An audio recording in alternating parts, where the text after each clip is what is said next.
जय हिंद एवरीवन। हम लोगों ने इसके पहले CHSL model test paper 1 solve कर लिया है। अब मॉडल टेस्ट पेपर 2 को सॉल्व करने वाले हैं। आई होप कि आपने वो सारे क्वेश्चन पेपर को ध्यान से देखा होगा, और अगर एक चीज़ को आपने ध्यान दिया हो तो पेपर का जो सेट है वो पूरी तरीके से वोकैब बेस्ड है, जो आजकल SSC अपने पैटर्न में अप्लाई कर रही है।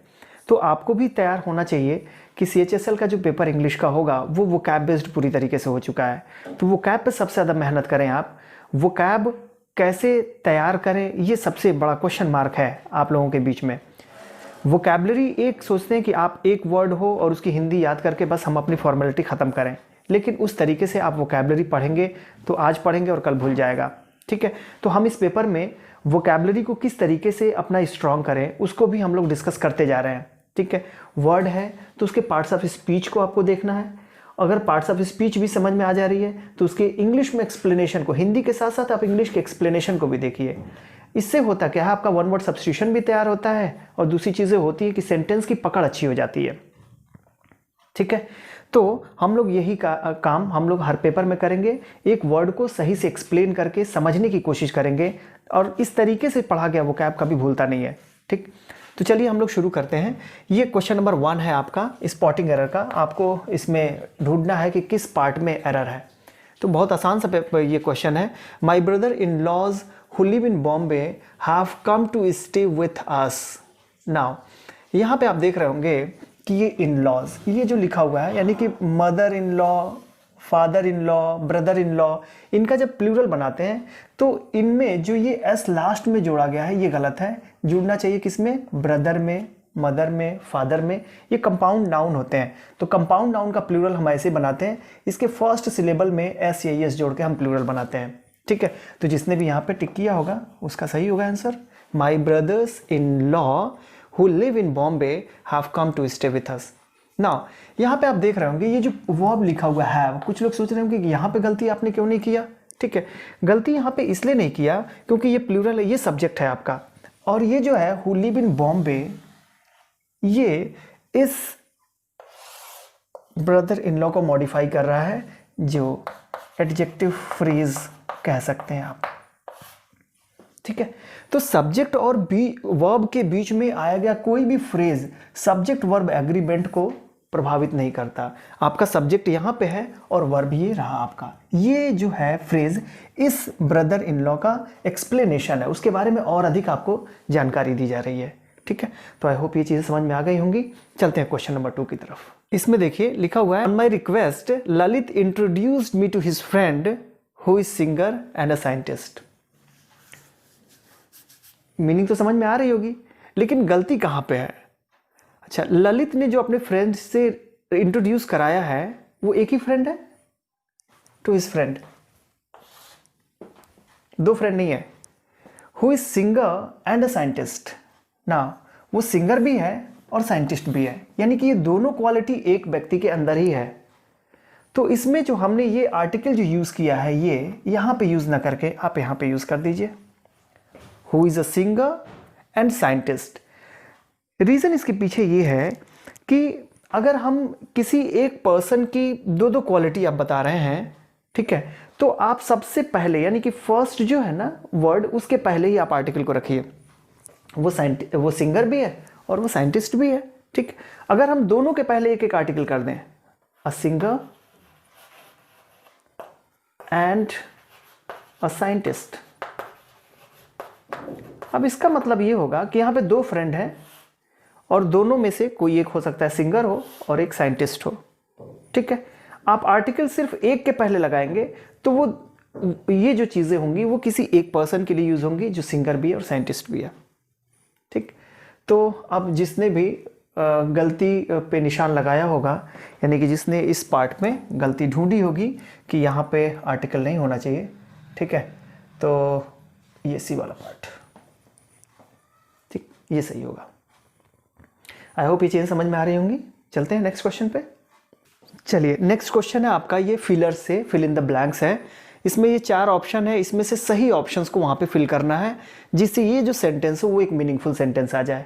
ठीक, तो सेंटेंस को ध्यान से पढ़िए और समझने की कोशिश करिए। He begged leave of the king of the dash that he has to attend his ill wife. यहाँ पे इस सेंटेंस को समझिए, he has to attend his ill wife, यानी उसे अपनी बीमार पत्नी को अटेंड करना है, उसकी देखभाल करनी है, और इसके लिए उसने क्या किया, अपने राजा से उसने छुट्टी मांगी। तो किस बेस पे वो छुट्टी मांगी? एक्सक्यूज करके मांगा, प्रिटेक्स्ट किया, ऑफर किया, या पार्डन किया। देखिए ये दोनों ऑप्शन ये नहीं होंगे, ऑफर और पार्डन। पार्डन हम कब यूज करते हैं, ऑफर कब यूज करते हैं? पार्डन हम यूज करते हैं जब हम चाहते हैं कि जो व्यक्ति किसी स्टेटमेंट को बोला हो वो रिपीट करे।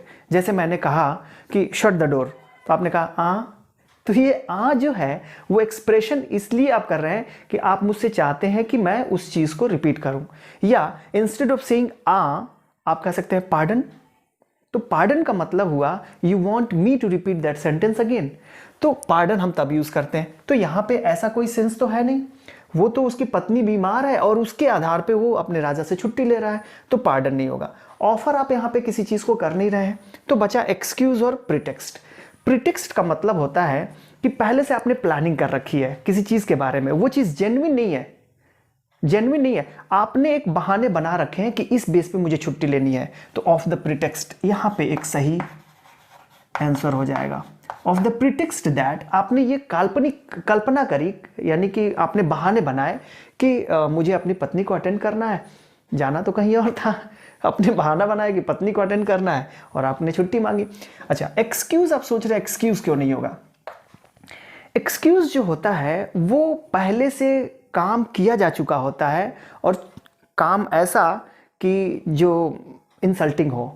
ठीक है, आप डेली आप क्लास में लेट से आ रहे हैं, तो डेली क्लास में भाई किसी एक दिन हो सकता है कि वो जेन्युइन हो, वो चीज़ें हो, रीज़न हो, लेकिन यहाँ पे बार बार आप क्लास में लेट आ रहे हैं और उसका एक्सक्यूज दे रहे हैं डेली का डेली। एक्सक्यूज देने का मतलब कि आप बाद में उस चीज़ों को बना रहे हैं कि ये चीज़ यहाँ पे पापा को कहीं लेके चला गया था, या मम्मी बीमार थी, इस तरीके की चीज़ें, ये एक्सक्यूज होता है। यानी कि आप उसको जस्टिफाई करने की कोशिश कर रहे हैं कि मैं जो लेट आया उसका ये जस्टिफिकेशन है। ठीक है ना?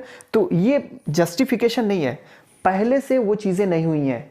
ठीक है, अभी वो चीज़ें आपने कल्पना करी हैं। तो अगर होने के बाद कोई चीज़ जस्टिफाई किया जाता है, ठीक है, तो उसको हम एक्सक्यूज बोलते हैं। तो यहाँ पे चीज़ें क्या हो जाएंगी? काल्पनिक चीज़ें थी, बीमार तो थी नहीं, उसके आधार पे आपने छुट्टी ली, प्रिटेक्स्ट लगा दीजिए। चलिए देखते हैं नेक्स्ट क्वेश्चन को। हमारा नेक्स्ट क्वेश्चन है, यहाँ पे फिलर से ही है, although I have been interested in photography yet I am only a dash what यहाँ सारे के सारे नाउन है, इनमें से कोई एक वर्ड को फिल करना है। अच्छा, ऑल्दो के साथ जो एट का हम यूज़ करते हैं वो कॉन्ट्रास्ट को दिखाने के लिए यूज़ करते हैं। ठीक है, हालांकि मैं इंटरेस्टेड हूँ फोटोग्राफी में, yet I am only a what, novice, amateur, apprentice या unprofessional? I am only unprofessional या आई एम ओनली अमेचर? अच्छा, अमेचर और अनप्रोफेशनल क्या होते हैं? अमेचर जो होते हैं, अमेचर यूज करते हैं नॉट प्रोफेशनल, नॉट प्रोफेशनल, जो अपने शौक के लिए किसी काम को करते हैं उनके लिए अमेचर वर्ड यूज करते हैं। ठीक है, अब देखिए यहाँ पे फिल हो पाएगा कि नहीं हो पाएगा। अनप्रोफेशनल, जो प्रोफेशनल नहीं होते, एक प्रोफेशनल खिलाड़ी होता है, एक अनप्रोफेशनल खिलाड़ी होता है। प्रोफेशनल खिलाड़ी जो होता है वो हर मैच के पैसे लेता है। ठीक है, अनप्रोफेशनल होता है जैसे हम लोग खेलते हैं, अनप्रोफेशनल, कोई पैसे नहीं, जब मन करे तब खिला लो, तो यहाँ पे अनप्रोफेशनल। ठीक, नाउ प्रोफेशनल अनप्रोफेशनल टीचर भी होते हैं। प्रोफेशनल टीचर होते हैं जो पढ़ाने के पैसे लेते हैं, अनप्रोफेशनल टीचर ऐसे होते हैं जो पढ़ाने के पैसे नहीं लेते। तो यहाँ पे अमेचर अनप्रोफेशनल लगभग सिमिलर मीनिंग दे रहे हैं यहाँ पे। अच्छा, नोविस क्या होता है, अप्रेंटिस क्या होता है? नोविस हम किसको बोलते हैं? नोविस हम बोलते हैं जिसकी अभी स्किल कम होती है, मतलब अभी लर्नर जो होता है, ठीक है, अभी वो चीज़ें सीख रहा होता है, उसके लिए नौसिखिया जिसको हिंदी बोलते हैं, नोविस। अप्रेंटिस क्या होता है? अप्रेंटिस ऐसे पर्सन के लिए यूज़ करते हैं जो कोई पर्टिकुलर स्किल सीख रहा हो, ठीक है, और उसके लिए उसे पैसे कम मिल रहे हो, अप्रेंटिस। ठीक है, यहाँ पे मैंने इंग्लिश में भी लिख दिया हुआ है, has little experience in a skill, novice के लिए यहाँ पे यूज़ कर सकते हैं। ठीक है, little experience, not much experience in a skill, experience ज़्यादा नहीं है। और यहाँ पे अप्रेंटिस के लिए यूज़ कर सकते हैं, a person who works for low pay in order to learn the particular skill, किसी पर्टिकुलर स्किल को सीखने के लिए कम पैसे में जो काम करता है उस व्यक्ति के लिए हम यूज़ करते हैं अप्रेंटिस। तो अब यहाँ पे देखिए क्या यूज़ होगा, I have been interested in photography yet I am only a what, novice. सही बैठ रहा है, नोविस यहाँ पे, क्योंकि इंटरेस्टेड तो हूँ फोटोग्राफी में, लेकिन अभी मैं क्या कर रहा हूँ, अभी लर्नर हूँ, मुझे कम एक्सपीरियंस है, तो यहाँ पे यूज़ कर सकते हैं। ठीक है, यहाँ पे प्रोफेशनल अनप्रोफेशनल से कोई मतलब नहीं है, यहाँ पे नोविस से मतलब था या तो अप्रेंटिस से मतलब था, तो अप्रेंटिस उस पर्सन के लिए यूज़ करेंगे जो अभी स्किल को सीख रहा हो। ठीक है, यहाँ पे वो चीज़ें इंटरेस्टेड है फोटोग्राफी में, लेकिन अभी उसके पास कम नॉलेज है, कम एक्सपीरियंस है। ठीक है, लिटिल एक्सपीरियंस, तो यहाँ पे नोविस सही ऑप्शन होगा। चलिए नेक्स्ट वर्ड को देखते हैं, ये इसका सही सिनोनिम्स बताना है, यानी कि सेम वर्ड। नाउ लीथल का सिनोनिम्स दिया हुआ है 4, इनमें से सही वर्ड को सिलेक्ट करना है। मैंने यहाँ पे कुछ वर्ड के एक्सप्लेनेशन भी लिखे हैं, तो आप इन वर्ड के एक्सप्लेनेशन को देख के एक बार सही निशान लगाइए कि कौन सा किसके लिए लिखा गया है। कोशिश करिए एक बार, इससे वन वर्ड सब्स्टिट्यूशन भी तैयार होगा। चलिए मैं बता देता हूँ आपको। देखिए लीथल का मतलब होता है, लीथल जैसे यूज़ करते हैं lethal dose of poison, lethal dose of poison, तो इसका मतलब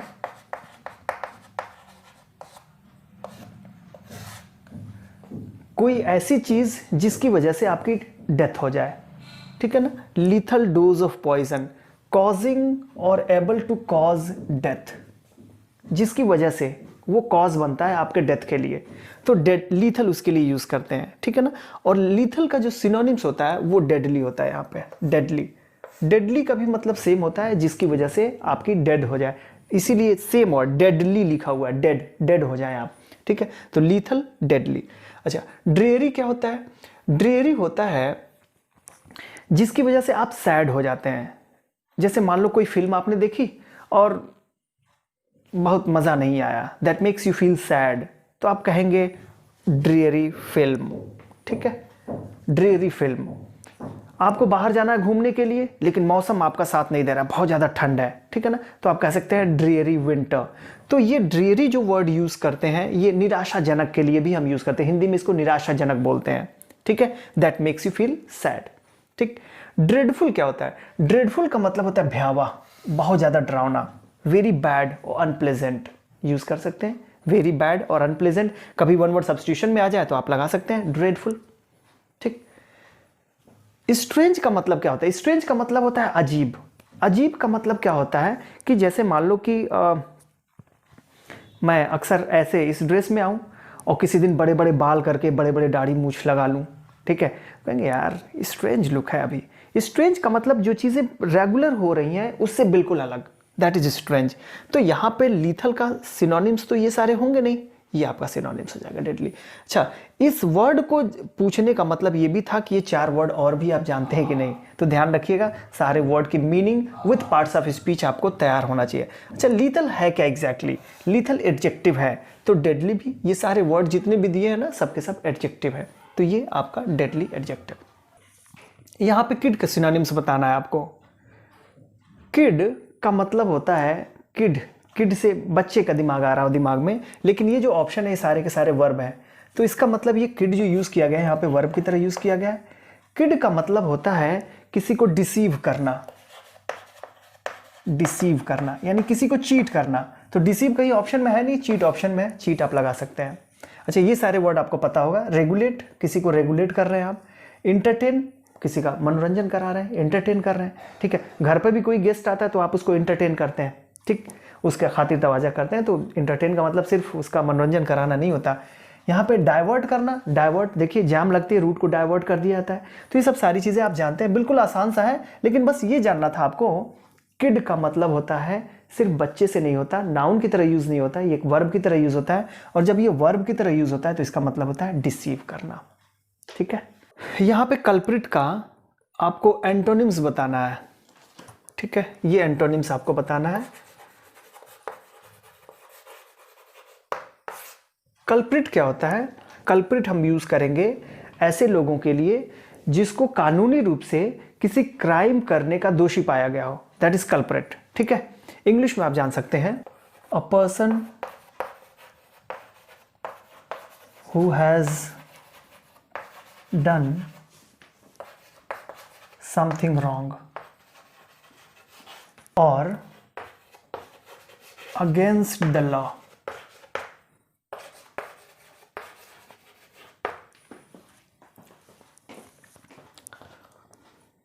कल्प्रिट हम ऐसे लोगों के लिए यूज करेंगे जिन्होंने कोई लॉ के अगेंस्ट काम किया हो, हैज डन समथिंग रॉन्ग और against the law, that is culprit. ठीक है, अब कल्प्रिट का अपोजिट यहां पे देखना है। ठीक, जूरी, जूरी तो होगा नहीं, जूरी इसलिए नहीं होगा क्योंकि जूरी बोलते हैं ग्रुप ऑफ जजेस को, तो इससे कोई लेना देना नहीं है, तो ये ऑप्शन नहीं होगा। अक्यूज किसको बोलते हैं? जिसको आपने अक्यूज किया हो, आपने दोषी ठहराया हो। ठीक है, सिर्फ अक्यूज किया गया हो, तो ये भी नहीं होगा अक्यूज। ठीक है, विटनेस, विटनेस तो ये गवाह होता है, गवाह, विटनेस, आई विटनेस, तो इससे भी इसका कोई लेना देना ना। विक्टिम क्या होता है? विक्टिम ऐसे लोगों के लिए यूज करते हैं जिनके ऊपर कोई अत्याचार किया गया हो। ठीक है ना, तो आई होप कि ये कल्प्रिट का जो अपोजिट जो होगा ये विक्टिम हो सकता है, हो सकता है या होगा, होगा। विक्टिम को इंग्लिश में कैसे एक्सप्लेन करेंगे? A person who has been attacked,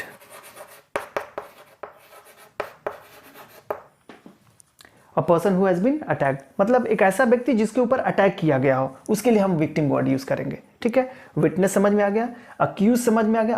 accused देखो, अभी उस पर सिर्फ प्राइमा फेसी आपने उसको अक्यूज किया है कि वो किसी गलत काम का दोषी है, लेकिन जब तक कोर्ट तय नहीं करेगी उसको आप दोषी नहीं मान सकते। ठीक है, अक्यूज किया है, जब जुडिशरी उसको गलत साबित कर देगी, ठीक है, तो वो हो जाएगा आपका क्या? जब जुडिशरी उसको गलत साबित कर देगी तो वो विक्टिम होगा कि कल्प्रिट हो जाएगा? नहीं, क्या होगा बताएं? अभी तो वो एक्यूज है, लेकिन जब जुडिशरी उस पे उसका दोष साबित कर देगी तो क्या पाया जाएगा? वो अपराधी हो जाएगा।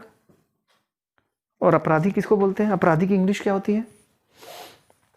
देखिए, अक्यूज उसके लिए यूज करते हैं जिसके ऊपर आपने आरोप लगाया है, अभी उसका आरोप सिद्ध नहीं हुआ है, लेकिन जब वो आरोप सिद्ध हो जाता है तो उसके लिए हम वर्ड यूज करते हैं गिल्टी।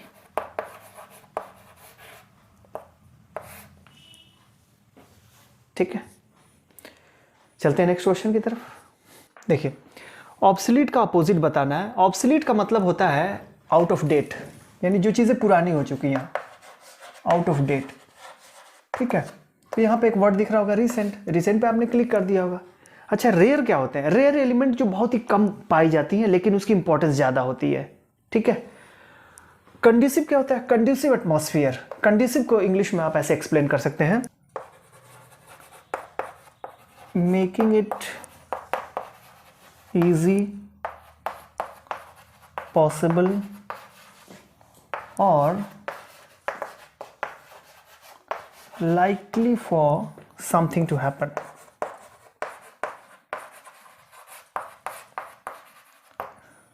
ठीक है, यानी किसी चीज को आसान बनाने से मतलब है making it easy, possible or likely for something to happen. किसी चीज को होने के लिए आसान बनाना, जैसे कंड्यूसिव एटमॉस्फेयर यूज करते हैं। कंड्यूसिव, ये एटमॉस्फेयर है कि नहीं आपके लिए, पढ़ाई के लिए कंड्यूसिव है कि नहीं है, मतलब ये चीज, ये जो मौसम है, कंड्यूसिव वेदर है कि नहीं है, कंड्यूसिव डे है कि नहीं है आपके लिए, तो कोई भी चीज आपके लिए कितना आसान हो जाएगा। ठीक है, कंड्यूसिव डिस्कशन करो, यानी कि किसी चीज को इस तरीके से बनाओ जिससे आपका वो काम आसान हो जाए ना। तो कंड्यूसिव यहाँ पे, ऑब्सोलीट का कंड्यूसिव तो होगा नहीं, अपोजिट। ठीक है, ऑब्सोलीट। यूजलेस, यूजलेस का मतलब कोई चीज बेकार हो गई। रेयर, रेयर का मतलब मैंने अभी बताया, रेयर का मतलब होता है कि कोई चीज़ बहुत कम मात्रा में पाया जाना, लेकिन जब कम मात्रा में कोई चीज़ पाई जाती है तो उसकी इंपॉर्टेंस ज़्यादा बढ़ जाती है। तो रेयर यूज़ होगा नहीं, कंड्यूसिव होगा नहीं, यूजलेस होगा नहीं, रिसेंट पे आप निशान लगा सकते हैं। ठीक है, तो इस तरीके से हम लोगों ने 8 क्वेश्चन कंप्लीट कर लिया।